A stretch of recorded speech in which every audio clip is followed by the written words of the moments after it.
எல்லோரும் சாப்பிட போங்க, காசு எடுங்க. போங்க காசு. என்கிட்ட காசு இல்லடா, எனக்கு பசிக்கலடா, நீங்க போய் வாங்க. சரி, அவனுக்கு பசிக்கலையா, வாங்க நம்ம போவோம்.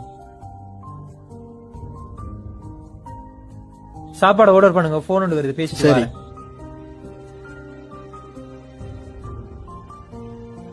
இத வச்சுக்க, இந்த காசு அந்த விஷயம் யாருக்கும் சொல்ல வேணாம். நான் போறேன், நீ பின்னால வா.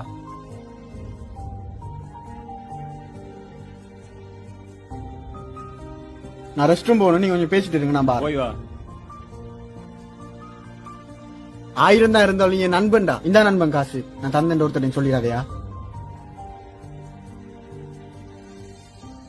அந்த விஷயத்தை நம்ம முடிச்சு கொடுப்போம், சரியா? பைக்ல மறந்து கீழே வச்சுட்டு எடுத்துன்னு வரேன், இருங்க கொஞ்சம். உன்னை விட்டுட்டு சாப்பிட எனக்கு மனசு வரல. நான் காசு தந்துட்டு நீ யார்கிட்டையும் சொல்ல தேவையில்லை, நான் போறேன், நீ வா.